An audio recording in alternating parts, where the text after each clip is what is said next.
Apex के online platform पर सभी विद्यार्थियों का हार्दिक स्वागत है और लाइव जुड़े हुए विद्यार्थियों को भी गुड इवनिंग और बाद में जुड़ने वाले को भी गुड इवनिंग गुड मॉर्निंग। जो जिस समय जुड़ेंगे वही उनके लिए है। और अपनी जो टेस्ट सीरीज चल रही है ये एयरफोर्स के लिए तो जो 24 तारीख एग्जाम है उसके लिए तो बहुत ही इंपॉर्टेंट होने वाली है और बाकी के भी अन्य एग्जाम के लिए भी इसमें मैं बहुत ही बेहतरीन क्वेश्चन आपके लिए लेकर आया हूं जो व्याख्यात्मक रूप से हम उनका प्रस्तुतिकरण करेंगे। तो मैं बिना कोई देरी किए आपको लेकर चलता हूं आज के पहले क्वेश्चन पे। और आज का अपना जो पहला क्वेश्चन है आपके सामने है। बंगाल के गवर्नर मानी भारत के गवर्नर लॉर्ड कर्जन ने किस वर्ष बंगाल का विभाजन किया था? बेटा जल्दी से कमेंट करो, बार बार एग्जाम में आने वाला क्वेश्चन है। किस वर्ष बंगाल के दो टुकड़े किए गए, बंगाल का विभाजन किया गया? पूर्वी बंगाल में और पश्चिमी बंगाल में। पूर्वी बंगाल बन गया आज बांग्लादेश और पश्चिमी बंगाल हमारा राज्य है जिसकी राजधानी कलकत्ता है। मीनाक्षी सोलंकी काया है, राहुल चौधरी का, राहुल मीना, सुमन बिल्कुल, प्रकाश, मीनाक्षी, प्रभा, सभी विद्यार्थियों का उत्तर राइट आ रहा है। राइट उत्तर होगा 1905 में।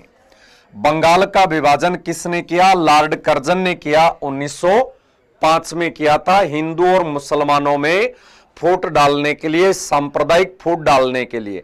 परंतु बेटा जब ब्रिटिश सरकार से पूछा गया कि आपने बंगाल के टुकड़े क्यों किए तो ब्रिटिश सरकार का जवाब था कि ये बंगाल बहुत बड़ा राज्य है और बहुत बड़े राज्य का प्रशासन या प्रशासनिक सुविधा है उसके अनुकूल नहीं है। तो बेटा अंग्रेजी सरकार के अनुसार प्रशासनिक सुविधा को ध्यान में रखते हुए बंगाल का विभाजन किया गया। परंतु बेटा भारतीय दृष्टिकोण से, भारतीय नेताओं के हिसाब से इस क्यों किया गया? सांप्रदायिक हिंदू और मुसलमानों में फूट डालने के लिए 1905 में क्या हुआ? बंगाल का विभाजन हुआ। पूर्वी बंगाल आज बन गया बेटा बांग्लादेश जिसकी राजधानी ढाका है, जिसकी मुद्रा टका है और जिस बांग्लादेश को शिमला समझौते के तहत 1972 में मान्यता मिली। शिमला समझौता भारत के हिमाचल प्रदेश की राजधानी शिमला में हुआ। और ध्यान रखना बेटा अब बंगाल का विभाजन रद्द किया लॉर्ड कर्जन ने। बंगाल का विभाजन लॉर्ड हॉर्डिंग ने बेटा बंगाल का विभाजन रद्द किसने किया? बंगाल का विभाजन रद्द किया लॉर्ड हॉर्डिंग ने जब इंग्लैंड की महारानी मेरी का भारत आगमन हुआ। कि इंग्लैंड की महारानी मेरी के भारत आगमन के उपलक्ष्य में एक तो बना बेटा दिल्ली में गेटवे ऑफ इंडिया, एक तो महारानी मेरी के भारत आगमन के उपलक्ष्य में बंबई में क्या बना बेटा? दिल्ली में इंडिया गेट है, बंबई में बना गेटवे ऑफ इंडिया, जिस गेटवे ऑफ इंडिया को बेटा भारत का प्रवेश द्वार कहते हैं। ठीक है, यह कैसा नाम है? डुगू, ये तेरे जैसा ही नाम है। ठीक है, तो इंग्लैंड की महारानी मेरी और सम्राट जॉर्ज पंचम 11 में रद्द हुआ है, 16 में नहीं, 1911-12 में रद्द हुआ। रद्द करने वाले गवर्नर है लॉर्ड हॉर्डिंग, करने वाले हैं लॉर्ड कर्जन। और बेटा ध्यान में रखना भारतीय पुरातत्व विभाग का गठन भी लॉर्ड कर्जन ने किया। और एक चीज और ध्यान में रखना बेटा, बंगाल विभाजन के विरोध में कौन सा आंदोलन शुरू हुआ? स्वदेशी आंदोलन। बंगाल विभाजन के विरोध में कौन सा आंदोलन शुरू हुआ? स्वदेशी जो आंदोलन है वो बंगाल विभाजन के विरोध में शुरू हुआ।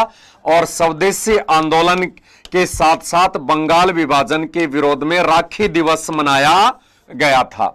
ठीक है बेटा, ये आपको डेट ध्यान में रखनी है। अब मैं थोड़ी सी अन्य डेट बता दूं। 1896 क्यों प्रसिद्ध है?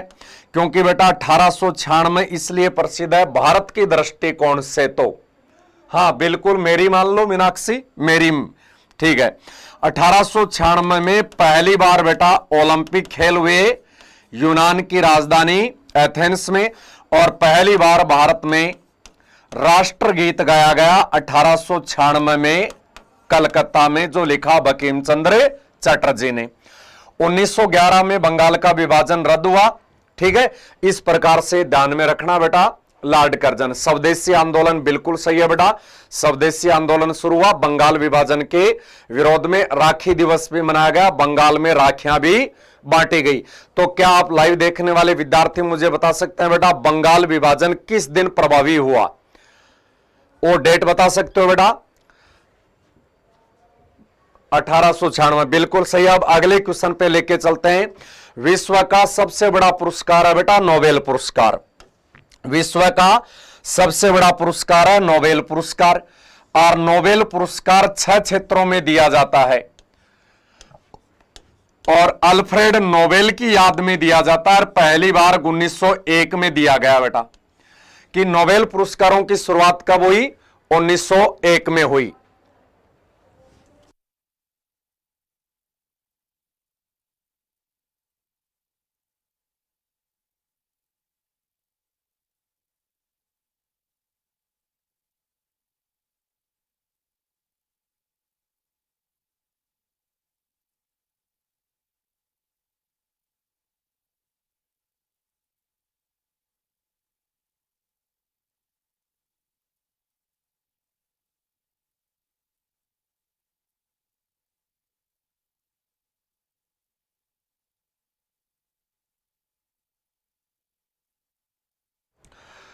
बिल्कुल बेटा, सभी विद्यार्थियों का उत्तर राइट आ रहा है कि नोबेल पुरस्कार जो 6 क्षेत्रों में दिया जाता है वो स्वीडन देश के द्वारा दिया जाता है। किस देश के द्वारा? स्वीडन देश, और स्वीडन यूरोप महाद्वीप का देश है बेटा। स्वीडन किस महाद्वीप का देश है? यूरोप महाद्वीप का देश है। और पहली बार कब दिए गए? 1901 में। किसकी याद में दिए जाते हैं बेटा? अल्फ्रेड नोबेल की याद में दिए जाते हैं। अल्फ्रेड नोबेल स्वीडन के एक महान वैज्ञानिक थे जिन्होंने डायनामाइट का आविष्कार किया था। अल्फ्रेड नोबेल ने बेटा किसका आविष्कार किया था? डायनामाइट का आविष्कार किया था। और डायनामाइट के आविष्कार करता स्पेन के महान वैज्ञानिक अल्फ्रेड नोबेल की याद में 1901 से नोबेल पुरस्कार प्रारंभ हुए, और नोबेल पुरस्कार बेटा 10 दिसंबर को दिए जाते हैं। नोबेल पुरस्कार किस तिथि को दिए जाते हैं? 10 दिसंबर को। अब देखो बेटा, नोबेल पुरस्कार जीतने वाला पहला भारतीय कौन है? रविंद्रनाथ टैगोर। कि नोबेल पुरस्कार जीतने वाला पहला भारतीय गुरुदेव रविंद्रनाथ टैगोर हैं, जिनको साहित्य का नोबेल पुरस्कार उनके महाकाव्य गीतांजलि साहित्य के लिए पहली बार 1913 में मिला था बेटा। भारत ने पहली बार जीता। और एक चीज और ध्यान में रखना बेटा, सर्वाधिक नोबेल पुरस्कार विजेताओं का देश तो है अमेरिका। सर्वाधिक नोबेल पुरस्कार विजेता देश अमेरिका है, राइट। और भारत का कौन सा शहर है जिसके लोगों ने सर्वाधिक नोबेल पुरस्कार जीते? तो बेटा उसका उत्तर आएगा कलकत्ता शहर के लोगों ने भारत में सर्वाधिक नोबेल पुरस्कार जीते। बताओ बेटा, सीवी रमन, जिसे रमन प्रभाव के लिए नोबेल पुरस्कार मिला, कलकत्ता का। अर्थशास्त्र का नोबेल पुरस्कार जीतने वाला अमर्त्य सेन, कलकत्ता का। शांति का नोबेल पुरस्कार जीतने वाली मदर टेरेसा, पहली भारतीय महिला। शांति का नोबेल पुरस्कार जीतने वाली मदर टेरेसा जो पहली भारतीय महिला है वो भी कलकत्ता की है बेटा। और मदर टेरेसा को, जैसे ध्यान रखना बेटा, भारत का राष्ट्रपिता कहते हैं महात्मा गांधी को। भारत का राष्ट्रपिता किसे कहते हैं? महात्मा गांधी को। तो बेटा भारत की राष्ट्रमाता कहते हैं मदर टेरेसा को। भारत की राष्ट्रमाता किसे कहते हैं? आग्नेस गोझा को। और आग्नेस गोझा को बेटा मदर टेरेसा के नाम से जाना जाता है। तो इस प्रकार से बेटा 4-4 नोबेल पुरस्कार विजेताओं की भूमि कलकत्ता है, जो हुगली नदी के तट पर पश्चिमी बंगाल की राजधानी भी स्थित है। परंतु ध्यान देना बेटा, नोबेल पुरस्कार किस में नहीं दिया जाता? कौन से महत्वपूर्ण सब्जेक्ट में नोबेल पुरस्कार नहीं दिया जाता? तो बेटा गणित एक ऐसा सब्जेक्ट है, महत्वपूर्ण सब्जेक्ट है, और महत्वपूर्ण होकर भी उसमें नोबेल पुरस्कार नहीं दिया जाता। तो ध्यान रखना बेटा, गणित का सबसे बड़ा पुरस्कार है एबेल पुरस्कार। गणित का सबसे बड़ा पुरस्कार कौन सा है? आबेल पुरस्कार गणित का सबसे बड़ा पुरस्कार है, नोबेल पुरस्कार 6 क्षेत्रों में। परंतु बेटा ध्यान देना, एक और बहुत बड़ी बात बताऊं, शांति का नोबेल पुरस्कार स्वीडन में नहीं, शांति का नोबेल पुरस्कार नॉर्वे देश की राजधानी ओस्लो में दिया जाता है। यह भी बेटा आपको ध्यान में रखने लायक बात है कि कुल नोबेल पुरस्कार कितने क्षेत्रों में है? 6 क्षेत्रों में से 5 में तो कहां दिया जाता है? स्वीडन की राजधानी स्टॉकहोम में। परंतु शांति का जो नोबेल पुरस्कार है वो स्वीडन देश में न दिया जाकर नॉर्वे देश में दिया जाता है। राइट। अब बेटा अन्य इन ऑप्शनों के बारे में थोड़ी मैं प्यारे विद्यार्थियों को डिटेल बता दूं। स्पेन का राष्ट्रीय खेल कौन सा बेटा? सांडो की लड़ाई, बुल फाइटिंग, जो कल भी बताया था। सांडो की लड़ाई या बुल फाइटिंग स्पेन देश का राष्ट्रीय खेल है। ठीक है। स्विट्जरलैंड देश यूरोप महाद्वीप का है, जिसे लैंडलॉक देश कहते हैं। स्विट्जरलैंड का प्रमुख शहर है बेटा जिनेवा। स्विट्जरलैंड का प्रमुख शहर कौन सा है? जिनेवा शहर है। और नीदरलैंड देश को बेटा हॉलैंड भी कहते हैं। और नीदरलैंड देश से व्यापार करने के लिए भारत में एक जाति आई थी, डच। तो बेटा भारत में 4 जातियां आई। अंग्रेज इंग्लैंड से आए, पुर्तगाली पुर्तगाल से आए, फ्रांसीसी फ्रांस से आए। तो भारत में आने वाली विदेशी जाति डच कहां की थी? तो ध्यान रखना बेटा, भारत में आने वाली विदेशी जाति डच नीदरलैंड की थी। और नीदरलैंड के बेटा द हेग शहर में, नीदरलैंड के कौन से शहर में? नीदरलैंड के द हेग शहर में बेटा पीस पैलेस बिल्डिंग है। और पीस पैलेस बिल्डिंग में अंतर्राष्ट्रीय न्यायालय का मुख्यालय है। इंटरनेशनल कोर्ट का मुख्यालय या अंतर्राष्ट्रीय न्यायालय का मुख्यालय कहां स्थित है? नीदरलैंड देश के हेग शहर में। नीदरलैंड का पुराना नाम हॉलैंड है। और बेटा नीदरलैंड की राजधानी है एम्स्टर्डम। नीदरलैंड की राजधानी एम्स्टर्डम है, परंतु नीदरलैंड का प्रसिद्ध शहर द हेग है। तो ये सारी चीजों का बेटा आपको ध्यान में रखना है। और थोड़े दिन बाद आपका प्रिय गुरु भी जीके का नोबेल पुरस्कार जीतने वाला है। अरे बताओ, जीतूंगा कि नहीं जीतूंगा? जीत लूंगा क्या? हाथ तो कर दो, है ना, और अंगूठा दबा दो, लाइक कर दो, शेयर कर दो। कितना तगड़ा ज्ञान दे रहा हूं छोरो तुम्हें मैं, टाबरो। अगला बहुत ही इंपॉर्टेंट क्वेश्चन है, सरल भी है और उतना ही इंपॉर्टेंट भी है। निम्नलिखित में से किसकी न्यूनतम उम्र 35 वर्ष अनिवार्य नहीं है? कि इनमें से कौन से पदाधिकारी की न्यूनतम उम्र 35 वर्ष अनिवार्य नहीं है? किसकी उम्र? जैसे बेटा मैं आपको बताऊं, लोकसभा के सदस्यों की न्यूनतम उम्र 25 वर्ष, राज्यसभा के सदस्यों की न्यूनतम उम्र 30 वर्ष। यह है बेटा न्यूनतम उम्र।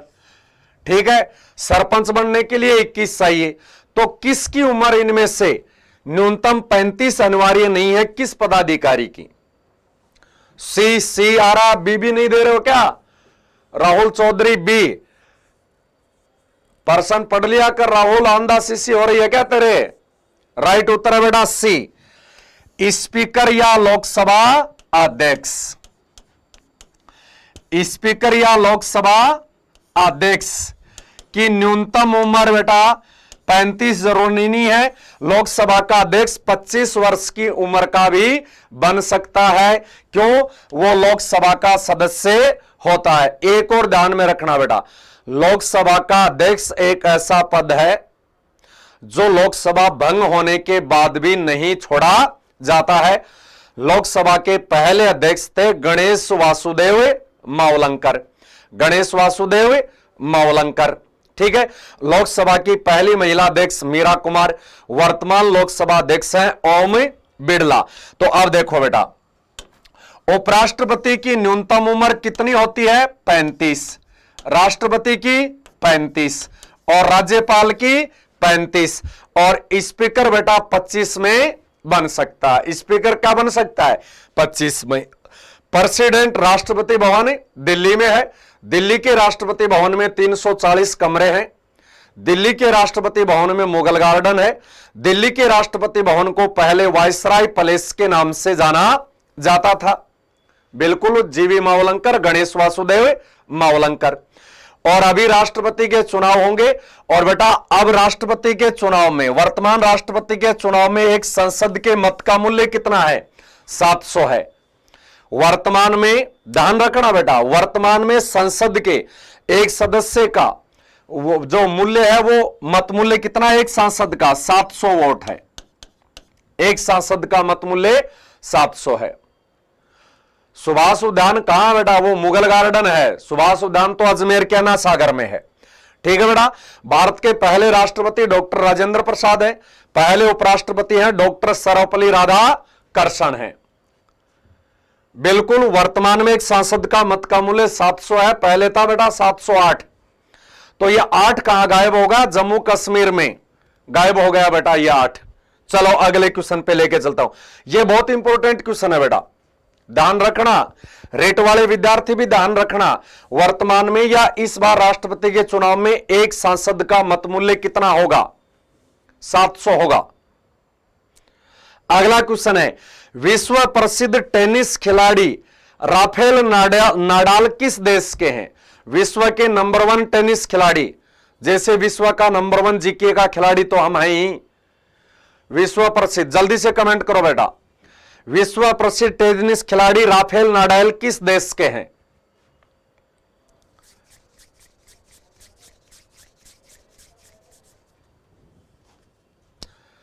जल्दी जल्दी कमेंट करो रे टावरों, कमेंट करो उत्तरों के। कितने सरल सरल और रापचिक रापचिक क्वेश्चन लेकर आता हूं मैं आपसे।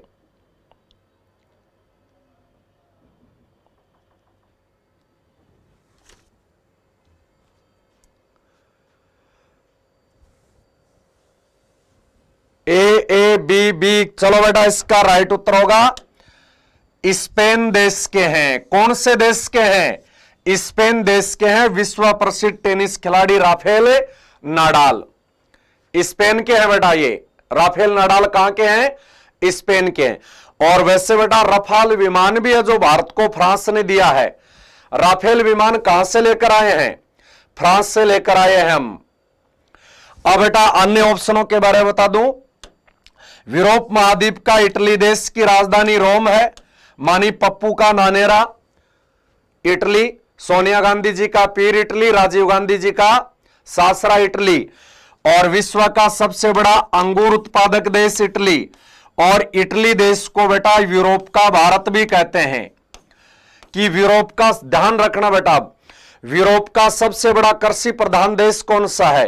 यूरोप का सबसे बड़ा कृषि प्रधान देश है इटली, जिसकी राजधानी रोम है।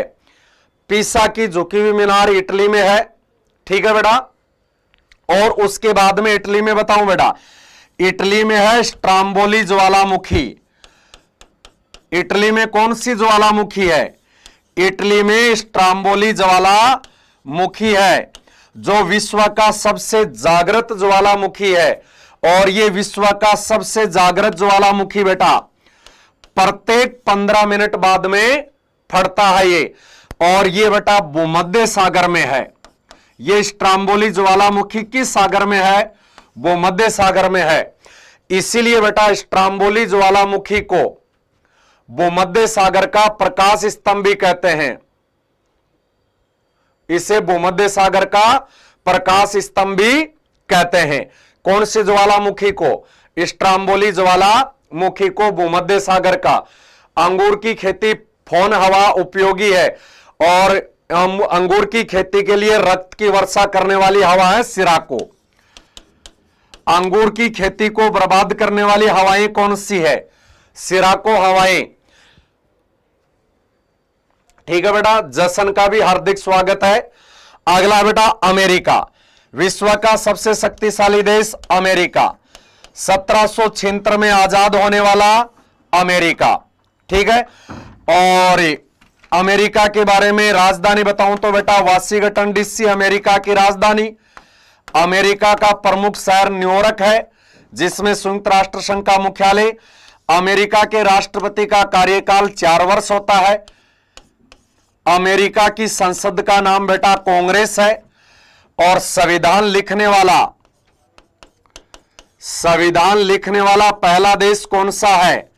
संविधान लिखने वाला प्रथम देश अमेरिका है और सबसे छोटा लिखित संविधान अमेरिका का है। ठीक है, अगला है कनाडा। विश्व का सबसे बड़ा कागज उत्पादक देश कनाडा है। ठीक है, उसके बाद में है क्षेत्रफल में कनाडा का कौन सा स्थान है बेटा? क्षेत्रफल में कनाडा का दूसरा स्थान है। और विश्व की सबसे बड़ी झील है लेक सुपीरियर। विश्व की सबसे बड़ी झील कौन सी है? लेक सुपीरियर, वो भी कनाडा में है बेटा। और विश्व में गेहूं की सबसे बड़ी मंडी पुष्पा सेनी सर, अमेरिका किसका गुलाम रहा? अमेरिका बेटा अंग्रेजों का गुलाम था और अमेरिका 1776 में आजाद हुआ।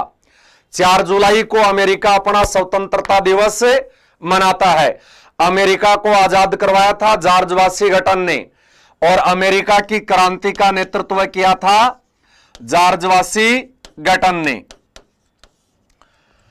और कनाडा का विश्व का सबसे बड़ा कागज उत्पादक देश कनाडा है। विश्व की सबसे बड़ी मीठे पानी की झील लेक सुपीरियर कनाडा में है। एक और चीज ध्यान में रखना बेटा, विश्व का सबसे बड़ा द्वीप है ग्रीनलैंड। विश्व का सबसे बड़ा द्वीप कौन सा है? विश्व का सबसे बड़ा द्वीप है ग्रीनलैंड और वो भी कनाडा में है। परंतु बेटा इस पर अधिकार किसका है? इस पर अधिकार है डेनमार्क देश का। तो ये क्वेश्चन बहुत ही इंपॉर्टेंट बेटा व्याख्या थी। अब चलते हैं अगले क्वेश्चन पे। सिनकोना या कोनेन, सिनकोना या कोनेन, जिससे बेटा सिनकोना या कोनेन वृक्ष की छाल से मलेरिया की दवा बनाई जाती है। एक रोग है बेटा मलेरिया, और मलेरिया की जो दवा है वो किस वृक्ष की छाल से या छोड़े से बनाई जाती है? तो बेटा सिनकोना वृक्ष की छाल से कोनेन की दवा बनाई जाती है। और कोनेन की दवा मलेरिया रोगियों के लिए वरदान मानी जाती है।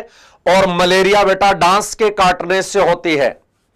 मलेरिया किसके काटने से होती है? डांस के काटने से होती है। रूस, Canada, USA, Brazil, Australia, Bharat 4 स्थान वाले देश याद नहीं है, कोई दिक्कत नहीं। भारत का स्थान 7वां है। एक चीन कहां गायब हो गया बीच में? मीनाक्षी। तो बेटा सिनकोना या कोनेन का सबसे बड़ा उत्पादक देश कौन सा है? यादव जी आर्मी लवर का उत्तर देखते हैं राइट आया कि नहीं आया। तो एक तो ये ध्यान में रखना बेटा, सिनकोना या कोनेन एक दवाई है, एक वृक्ष है और इस वृक्ष की छाल से, तो इसका सबसे बड़ा उत्पादक देश इंडोनेशिया है। एशिया महाद्वीप के हिंद महासागर में स्थित देश कौन सा है? इंडोनेशिया बेटा इसका राइट उत्तर है। ठीक है, तो और इंडोनेशिया को बेटा 1000 द्वीपों का देश भी कहते हैं।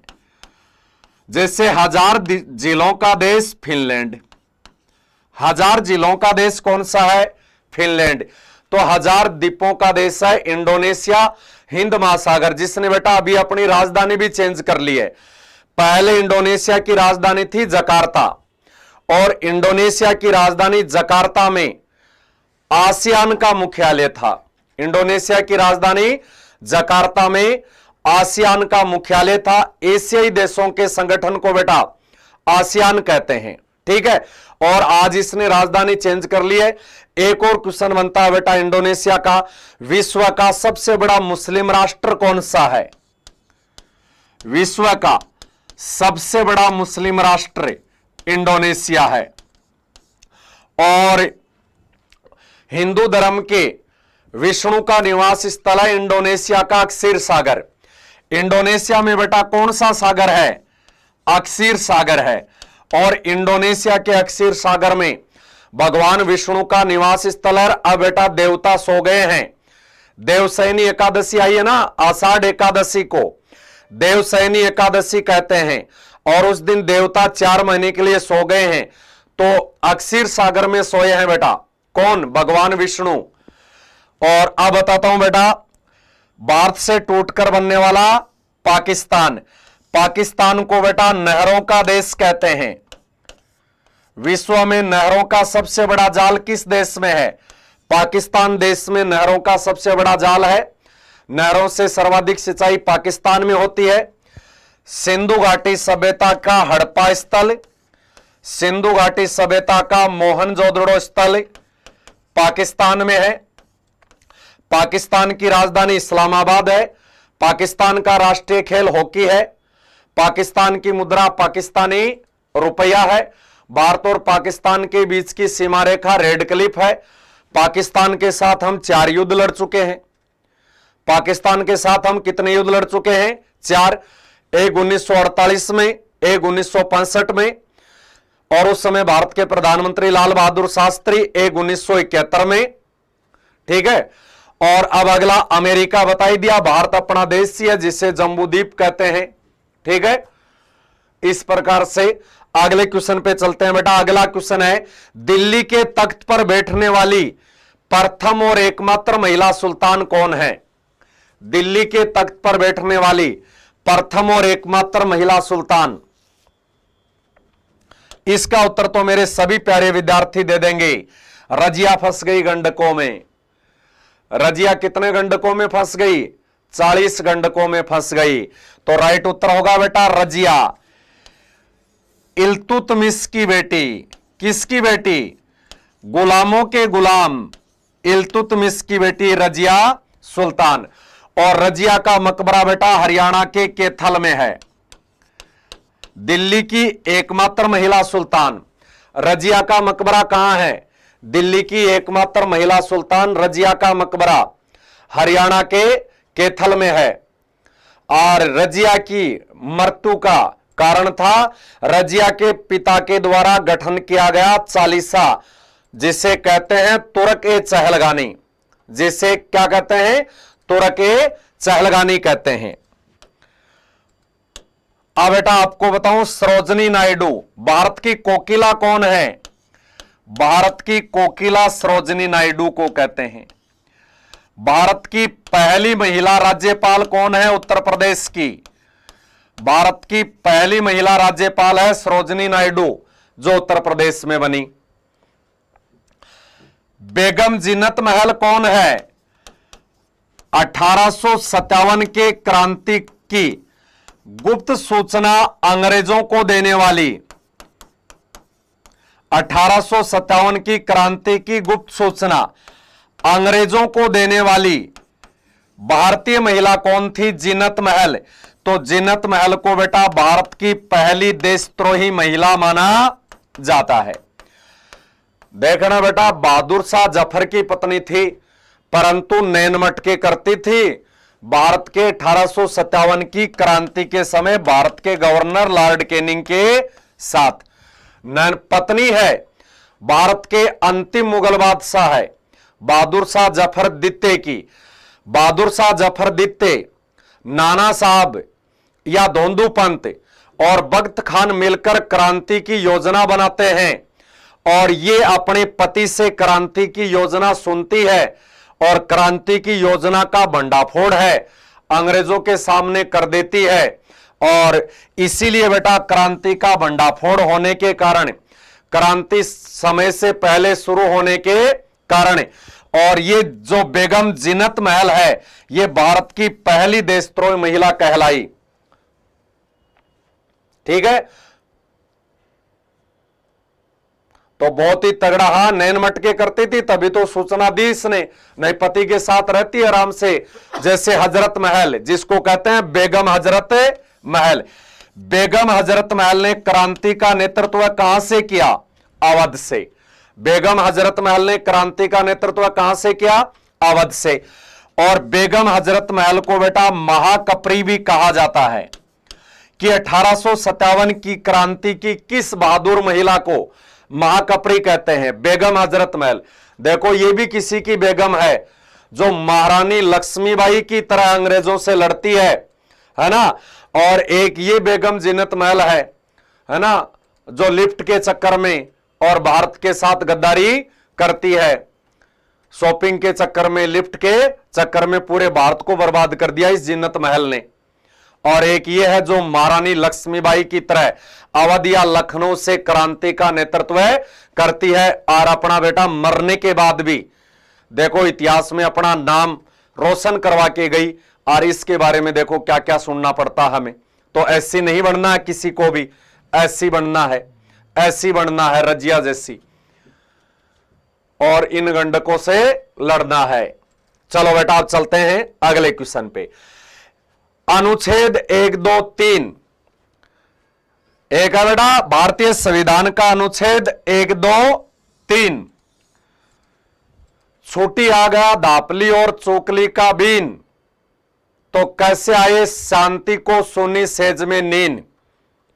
यह है बेटा याद करने का तरीका कि अनुच्छेद 1, 2, 3 और अनुच्छेद 2, 1, 3। अनुच्छेद 1, 2, 3 के तहत तो राष्ट्रपति क्या करता है, अध्यादेश या ऑर्डिनेंस जारी करता है, और अनुच्छेद 213 के तहत अध्यादेश जारी कर सकता है राज्यपाल। अध्यादेश को बेटा अंग्रेजी में कहते हैं ऑर्डिनेंस। अध्यादेश को अंग्रेजी में क्या कहते हैं, ऑर्डिनेंस कहते हैं। ठीक है, तो अनुच्छेद 2, 1, 3 के तहत तो अध्यादेश जारी करता है राज्यपाल, और अनुच्छेद 1, 2, 3 मानी 123 के तहत अध्यादेश जारी करने की शक्ति राष्ट्रपति के पास है। और ध्यान रखना बेटा, राष्ट्रपति कब अध्यादेश जारी करता है, जब संसद के दोनों सदन में, जब संसद के दोनों सदन सत्र में नहीं होते हैं, और राष्ट्रपति के अध्यादेश की अवधि अधिकतम बेटा 6 सप्ताह होती है। राष्ट्रपति के अध्यादेश या ऑर्डिनेंस की अधिकतम अवधि केवल और केवल 6 सप्ताह तक ही होती है। 6 सप्ताह से ज्यादा राष्ट्रपति के ऑर्डिनेंस को कानून के तहत नहीं माना जा सकता। यह बेटा आपको ध्यान में रखना है।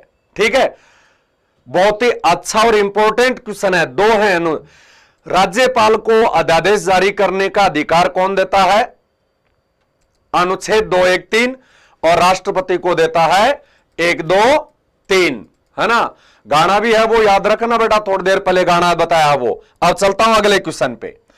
बाल गंगाधर तिलक जिसने नारा दिया स्वराज्य मेरा जन्मसिद्ध अधिकार है, मैं उससे लेकर रहूंगा, और बाल गंगाधर तिलक की परम साथी, परम महिला मित्र श्रीमती एनी बेसेंट, जो भारतीय राष्ट्रीय कांग्रेस की पहली महिला अध्यक्ष बनेगी, और बाल गंगाधर तिलक ने जेल में रहते हुए गीता रहस्य नामक पुस्तक लिखी। बाल गंगाधर तिलक ने जेल में रहते हुए कौन सी पुस्तक लिखी, गीता रहस्य नामक पुस्तक लिखी मांडले जेल में। और बाल गंगाधर तिलक का असली नाम है बेटा केशवदास। बाल गंगाधर तिलक का असली नाम क्या है, केशवदास। बाल गंगाधर तिलक ने मराठा व केसरी नामक समाचार पत्र निकाले। बाल गंगाधर तिलक ने बंबई में शिवाजी व गणपति उत्सव चलाया। बाल गंगाधर तिलक ने बंबई में शिवाजी व गणपति उत्सव चलाया स्वाभिमान जगाने के लिए। बाल गंगाधर तिलक ने नारा दिया स्वराज्य मेरा जन्मसिद्ध अधिकार है, मैं इसे लेकर रहूंगा। और बाल गंगाधर तिलक ने एनी बेसेंट के साथ मिलकर किस लीग की स्थापना की, होम रूल लीग की स्थापना की, और होम रूल आंदोलन चलाया बेटा। होम रूल लीग की स्थापना की, और बाल गंगाधर तिलक ने एनी बेसेंट के साथ मिलकर होम रूल आंदोलन कब चलाया बेटा, 1916 में चलाया। और होम रूल लीग की स्थापना कब की, 1916 में होम रूल लीग की स्थापना की। ठीक है, और नारा दिया स्वराज्य मेरा जन्मसिद्ध अधिकार का। और एनी बेसेंट बनेगी भारतीय राष्ट्रीय कांग्रेस की पहली महिला अध्यक्ष। राइट बेटा। और एनी बेसेंट कहां की रहने वाली थी, एनी बेसेंट बेटा आयरलैंड की रहने वाली थी। और एनी बेसेंट के देश आयरलैंड से हमने क्या लिया, एनी बेसेंट के देश आयरलैंड से हमने लिए नीति निर्देशक तत्व। भारतीय संविधान में वर्णित उल्लेखित नीति निर्देशक तत्व कहां से लिए गए? आयरलैंड देश से लिए गए। आयरलैंड की रहने वाली कौन है? Shrimati Annie Besant. और श्रीमती एनी बेसेंट ने बाल गंगाधर तिलक के साथ मिलकर कौन सा आंदोलन चलाया? होम रूल आंदोलन। और होम रूल लीग की स्थापना की और जेल में रहते हुए भारतीय राष्ट्रीय कांग्रेस की पहली महिला अध्यक्ष बनी। परंतु बेटा भारतीय राष्ट्रीय कांग्रेस की पहली भारतीय महिला अध्यक्ष है सरोजनी नायडू। भारतीय राष्ट्रीय कांग्रेस की पहली भारतीय महिला अध्यक्ष सरोजनी। और वैसे देखा जाए तो एनी बेसेंट। बाल गंगाधर तिलक का आंदोलन हो गया। बाल गंगाधर तिलक का असली नाम, कौन कौन से आंदोलन चलाते हैं, और बाल गंगाधर तिलक बेटा अपने पर लगा हुआ देशद्रोह का मुकदमा खुद लड़ते हैं। क्या करते हैं? खुद लड़ते हैं। ठीक है, इस प्रकार से ये क्वेश्चन सबसे इंपॉर्टेंट क्वेश्चन है। और आपको ये सारी जो मैंने व्याख्या बताई है, नीति निर्देशक तत्व कहां से लिए हैं, होम रूल आंदोलन किसने चलाया, राष्ट्रीय कांग्रेस की। काजल सर थोड़ा फास्ट करवाओ, डाटा खत्म हो रहा। काजल कोई बात नहीं, 777 वाला रिचार्ज कर देता हूं मैं यहीं से, है ना। अभी अभी देखो कर रहा हूं मैं आपको। अब देखो बेटा फास्ट चल रहे हैं। और हमारे अपेक्स कोचिंग के द्वारा, हमारे अपेक्स परिवार के द्वारा, हमारे महान गुरु डॉक्टर रामनिवास चौधरी जी के द्वारा, और अपेक्स एकेडमी है, डिफेंस एकेडमी, ये संचालित की जा रही है। और ये जो बेटा आपकी जो टेस्ट सीरीज चल रही है एयरफोर्स अग्निवीरों की, जिनकी एग्जाम अभी 24 जुलाई को है, उसके लिए बेटा ये जो एग्जाम है ये बहुत ही बेहतरीन टेस्ट सीरीज आपके लिए साबित होगी। और ये जो टेस्ट सीरीज है बेटा अपेक्स क्लासेज के यूट्यूब चैनल पर भी और अपेक्स के मोबाइल ऐप पर भी आपको ये निःशुल्क उपलब्ध करवाई जा रही है। और ये जो परीक्षा है ये होने के बाद हमारे द्वारा एक्स और वाई ग्रुप के जो नए बैच हैं वो प्रारंभ कर दिए जाएंगे। मानिए 24 जुलाई के बाद जो मंडे आएगा, उस मंडे को नेवी एयरफोर्स के और एनडीए के एक्स और वाई ग्रुप के और आर्मी भर्ती के रिटर्न एग्जाम के नए बैच शुरू कर दिए जाएंगे, जिसमें आपको जीके, आपका ये रापचिक गुरु ही रापचिक जीके पढ़ाएगा बेटा। तो अब मैं ये लेकर चलता हूं बेटा आपको अगले क्वेश्चन पे। किसी भी शंका समाधान के लिए आप इन नीचे दिए गए नंबरों पर कॉल करके अपना जिज्ञासा शांत कर सकते हैं। अगला क्वेश्चन है बेटा, बहुत ही अच्छा क्वेश्चन है। 1699 में खालसा पंथ की स्थापना कब हुई बेटा? 1699 में। तो 1699 में खालसा पंथ या खालसा सेना की स्थापना किसने की बेटा? जल्दी से कमेंट करो बेटा। 1699 में सिख धर्म में जोश लाने के लिए खालसा पंथ की या खालसा सेना की स्थापना किसने की? तो बेटा 1699 में खालसा पंथ की स्थापना की सिखों के 10वें गुरु गुरु गोविंद सिंह ने। सिखों के 10वें और अंतिम गुरु कौन हैं? सिखों के 10वें और अंतिम गुरु हैं गुरु गोविंद सिंह ने खालसा पंथ की स्थापना की बेटा। ठीक है।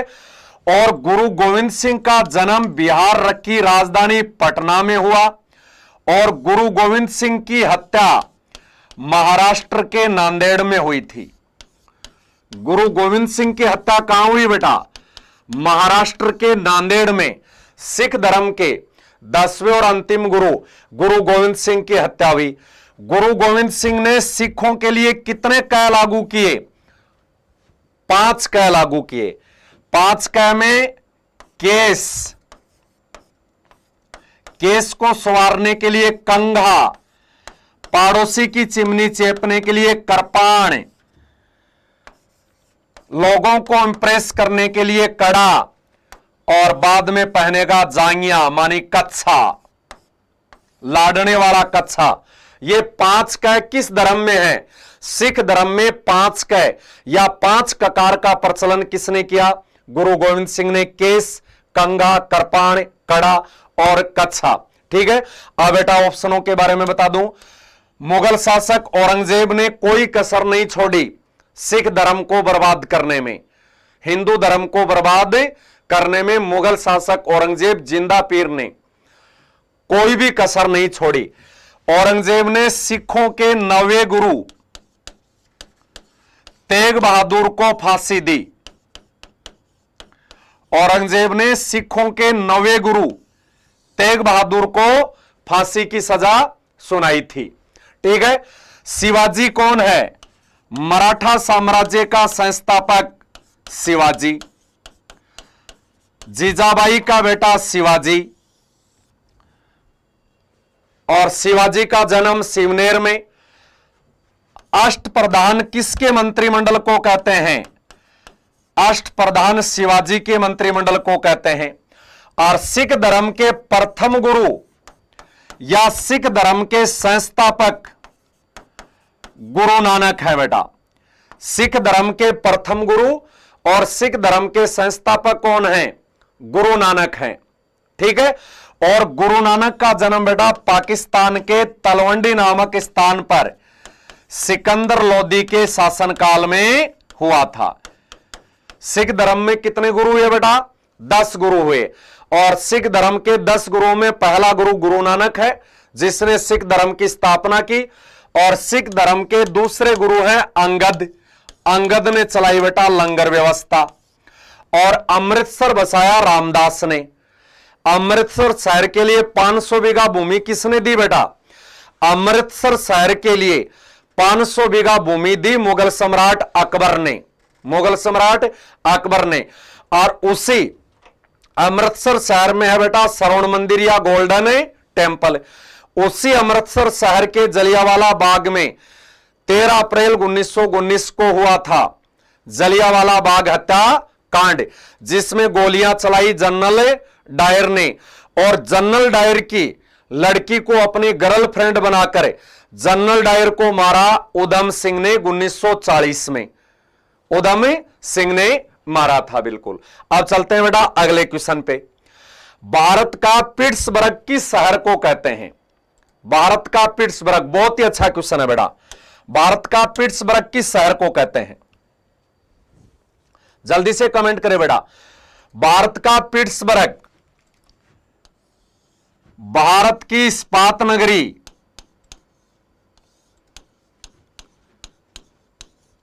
भारत की स्टील सिटी,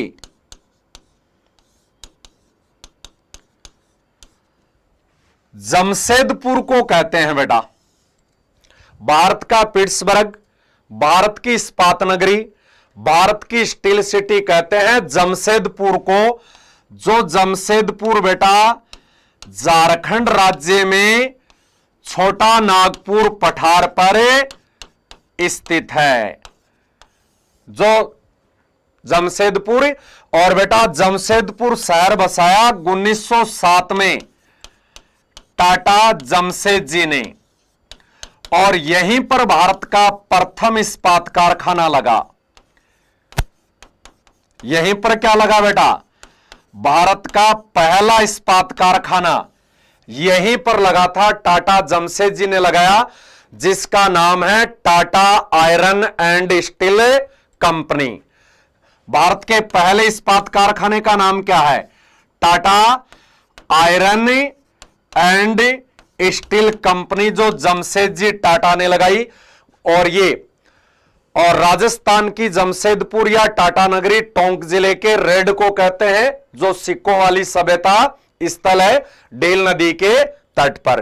ठीक है बेटा। और जमशेदपुर झारखंड में है, और झारखंड को भारत का खजाना कहते हैं खनिजों के लिए। और बोकारो स्टील प्लांट भी बेटा झारखंड में है। बोकारो स्टील प्लांट भी झारखंड में। अब बताओ बेटा, भारत की वित्तीय राजधानी, फाइनेंस कैपिटल बंबई। भारत का प्रवेश द्वार, बंबई का गेटवे ऑफ इंडिया। बंबई को बेटा भारत की वित्तीय राजधानी क्यों कहते हैं? इसलिए कहते हैं, भारत का शेयर मार्केट कहां है? बंबई में।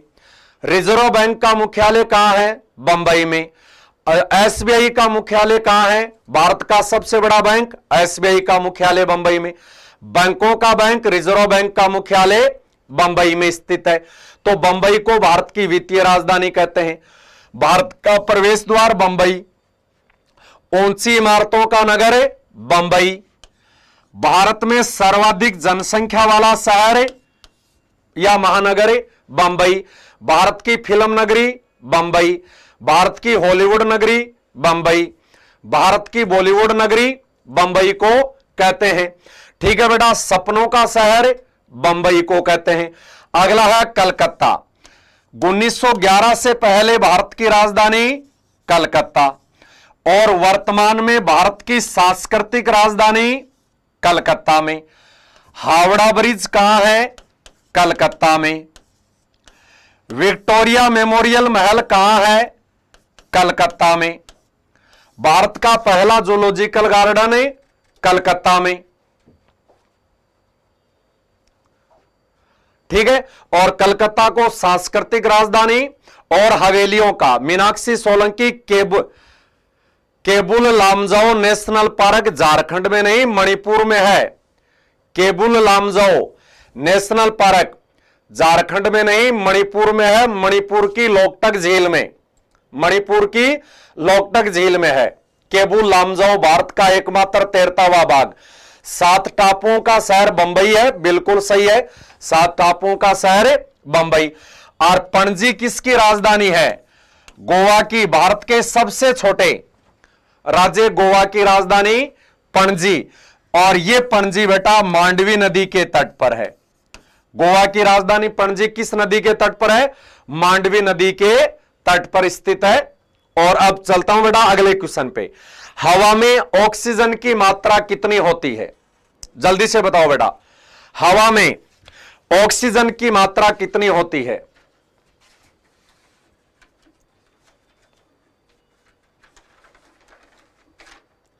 सुमन वर्मा, तैरता हुआ गार्डन जो है ना, तैरता हुआ बाघ गार्डन का नाम है केबुल लामजाओ। और केबुल लामजाओ जो तैरता हुआ गार्डन है और भारत का नेशनल पार्क है, वो बेटा मणिपुर की लोकटक झील में है। मणिपुर की कौन सी झील में है? लोकटक झील में है। अगला क्वेश्चन है, हवा में ऑक्सीजन की मात्रा। तो बेटा हवा में ऑक्सीजन की मात्रा होती है 21%। हवा में ऑक्सीजन की मात्रा कितनी होती है? 31%। और नाइट्रोजन की मात्रा 78% होती है। यूरिया में नाइट्रोजन होती है 46%। यूरिया में नाइट्रोजन कितने प्रतिशत? 46। और अपने यहां पर नाइट्रोजन कितने प्रतिशत? 78% होती है। तो वायुमंडल में सर्वाधिक गैस कौन सी होती है? नाइट्रोजन कितनी? 78। परंतु ऑक्सीजन कितनी होती है? 21% ऑक्सीजन होती है। और सबसे कम होती है कार्बन डाइऑक्साइड। तैरता गोविंद जाट कह रहे हैं तैरता हुआ एटीएम कहां है? गोविंद जाट बेटा भारत का पहला तैरता हुआ एटीएम केरल राज्य के कोच्चि में है। भारत का पहला तैरता हुआ एटीएम केरल राज्य के कोच्चि में है, जो बेटा एसबीआई ने लगाया था। एसबीआई ने लगाया था पहला तैरता हुआ एटीएम, ऑटोमेटिक टेलर मशीन। ठीक है, और भारत का पहला तैरता हुआ डाकघर है बेटा जम्मू कश्मीर में। जम्मू कश्मीर की डल झील में भारत का पहला तैरता हुआ डाकघर है, और तैरता हुआ बाघ केबुल लामजाओ है। ठीक है, अब चलते हैं बेटा अगले क्वेश्चन पे। प्रोटीन्स में आमतौर पर मिलने वाले एमिनो अम्लों की संख्या कितनी होती है?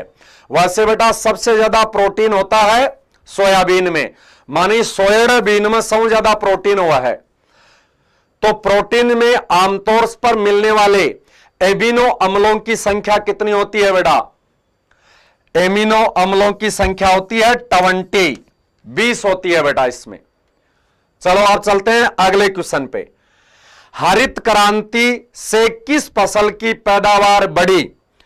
कमेंट करो बेटा जल्दी से। हरित क्रांति का विश्व में जनक है नॉर्मन बोरलॉग। हरित क्रांति का विश्व में जनक कौन है बेटा?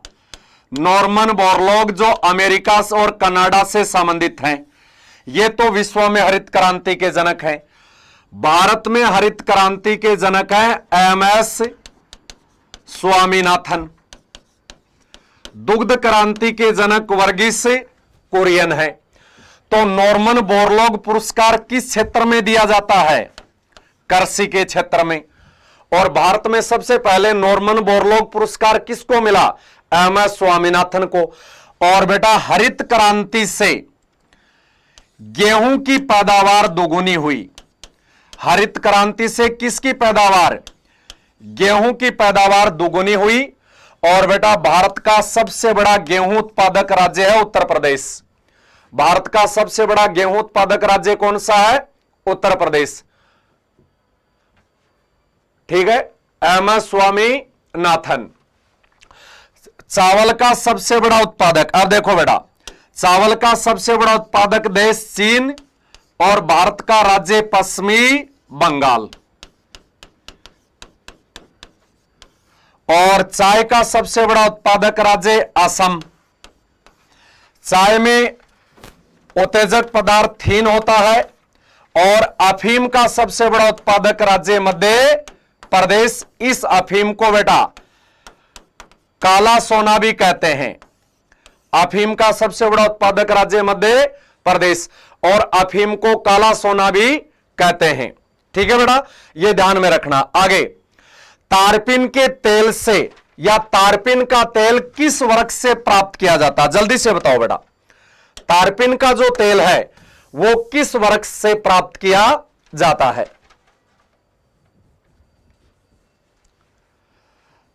तारपीन का तेल किस वृक्ष से? जल्दी बेटा, तो चलो मैं बता देता हूं। तारपीन का तेल बेटा चीड़ के वृक्ष से प्राप्त किया जाता है। कौन से वृक्ष से? चीड़ के वृक्ष से तारपीन का तेल प्राप्त किया जाता है। होहोबा को बेटा, अब देखो, होहोबा को रतनजोत भी कहते हैं जिससे बायोडीजल बनाया जाता है। तेंदू के पत्तों से बेटा बीड़ी बनाई जाती है। तेंदू के पत्तों से क्या बनाई जाती है? बीड़ी। और तेंदू के पत्तों का सर्वाधिक उत्पादन होता है मध्य प्रदेश में। तेंदू के पत्तों का सर्वाधिक उत्पादन मध्य प्रदेश में। तेंदू के पत्तों से क्या बनाई जाती है बेटा? बीड़ी बनाई जाती है। और ताड़ के पत्ते बेटा, ताड़ एक वृक्ष होता है।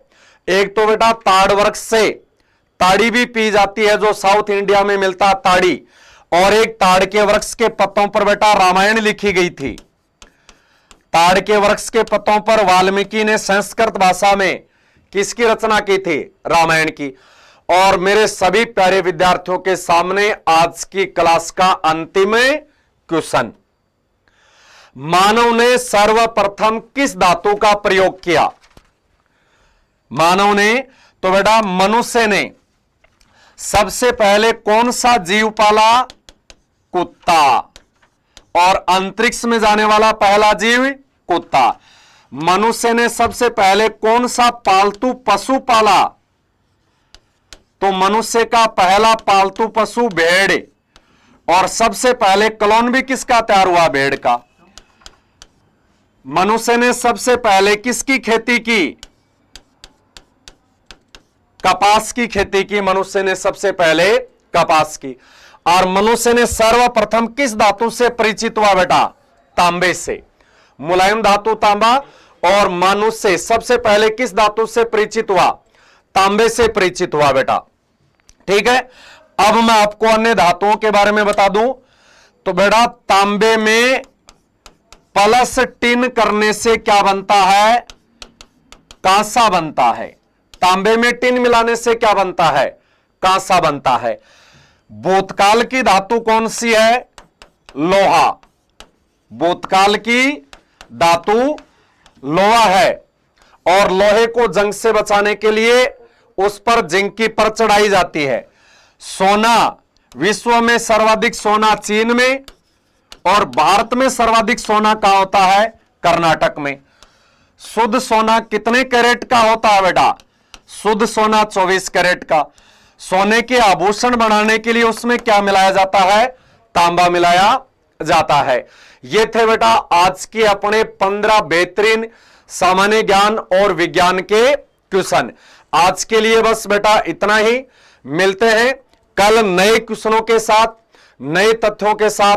और सभी विद्यार्थियों को लिखित में थैंक यू।